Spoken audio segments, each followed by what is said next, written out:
Welcome back to the Lights Out podcast, bedtime stories for boys and girls, for when the lights go out. Good evening, boys and girls. Are you ready for bed? Are you all tucked up and ready for another Lights Out bedtime story? Well, you're in for a treat tonight, because tonight's story is called Angelo by Quentin Blake. Once upon a time. This is a story about a boy who lived a long time ago in Italy. His name was Angelo. His mother and father went about the country with a horse and cart.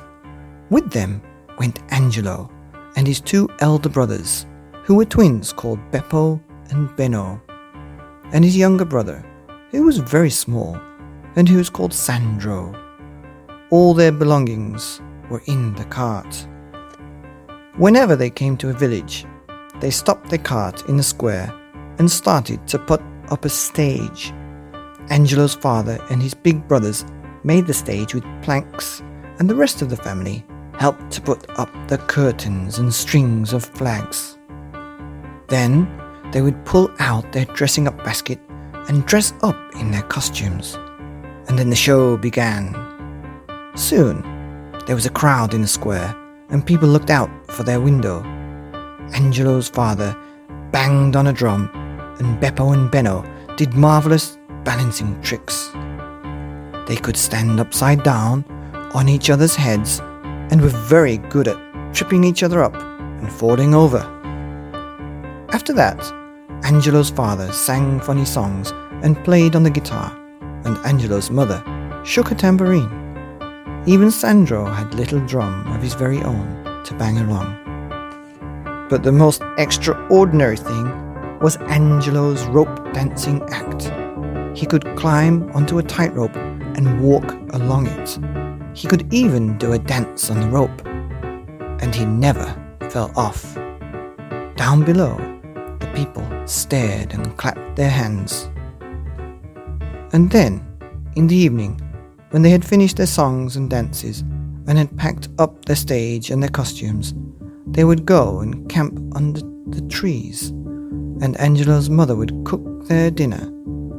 Sometimes Beppo and Benno would juggle with the eggs, and Angelo's father would play to them on the guitar.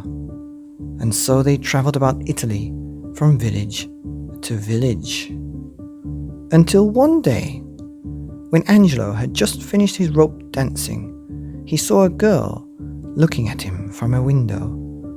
But instead of smiling like everybody else, she had tears running down her face. "What's the matter?" asked Angelo. "I wish I could be a rope dancer and go about the country like you," she said. And then she told Angelo all about herself. The strangest thing of all was her name was Angelina. Poor Angelina! She had no father or mother, and she had to live with her uncle. He was a very mean and gloomy man. He was supposed to look after Angelina, but really, she had to look after him. She had to dust the tables and the chairs, and she had to wash the floors. They were enormous. Then she had to wash the dishes, and wash the clothes, and do all the ironing. At night, she slept in a little hard bed. In her bedroom were two mice she used to talk to, but she hadn't any other friends because her uncle hardly ever allowed her to go outside. Every night, Angelina's uncle locked all the doors with a big bunch of keys. "I wish I could come away with you," said Angelina, "but my uncle will keep me locked up here forever." "Never mind," said Angelo. "I know what to do." That night, when the streets were empty, Angelo and his two big brothers crept out with their dressing up baskets. Angelo stood on Beppo's shoulders. Beppo stood on Benno's shoulders. Benno stood on the basket, and they just reached the window.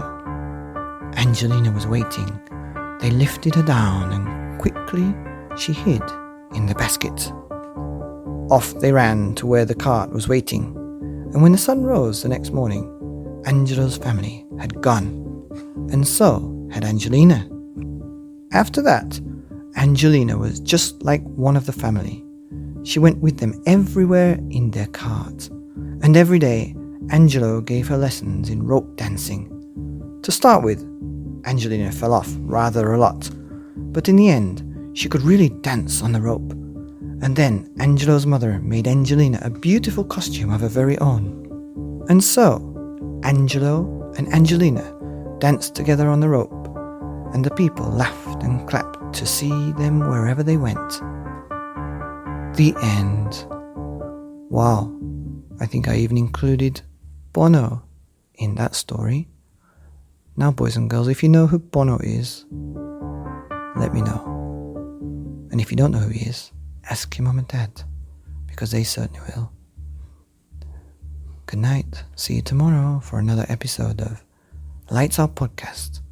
Bedtime stories for boys and girls, for when the lights go out, for my little angels and heroes, because you deserve to go to sleep with a story.